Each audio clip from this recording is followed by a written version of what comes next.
Bonjour, mon nom est Sophie Stival, je suis journaliste financière au magazine Le Bel Âge et aujourd'hui on se pose la question suivante. Quand et comment prend effet un mandat de protection? Précisons d'abord que le mandat de protection, qu'on appelait auparavant le mandat en cas d'inaptitude, sert à protéger les intérêts d'une personne inapte et ceux de sa famille. Qu'est-ce qu'on entend par inapte? C'est lorsqu'une personne est incapable de gérer sa personne et ses biens.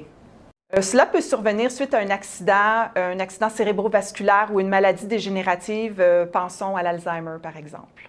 Ce n'est pas évident à déterminer et c'est souvent délicat puisqu'il est question ici de personnes et d'êtres chers.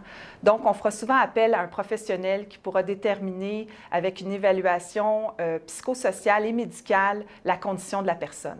Ces professionnels vont évaluer le degré d'inaptitude, soit temporaire ou permanente de la personne et vont surtout produire un rapport écrit qui sera considéré en cours. Sachez que seul un tribunal peut déclarer une personne inapte et donc confirmer son mandat de protection. Selon la Chambre des notaires du Québec, l'homologation sert à confirmer officiellement le mandat de protection et la prise d'effet. On devra alors respecter les volontés de la personne inapte quant au choix de son mandataire, par exemple, la personne qui prendra des décisions à sa place, quant aux soins qu'elle voudra recevoir, à l'hébergement où elle voudra aller et également à la gestion de ses biens et de son argent. Que se passe-t-il si la personne n'a pas de mandat et a besoin de protection?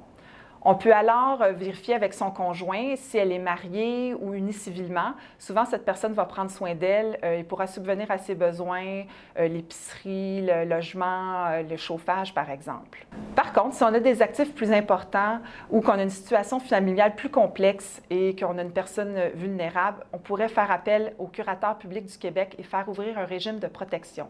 Toute personne qui juge une personne de son entourage fragile ou en besoin de protection pourrait en faire la demande. Si vous avez des questions, écrivez-nous.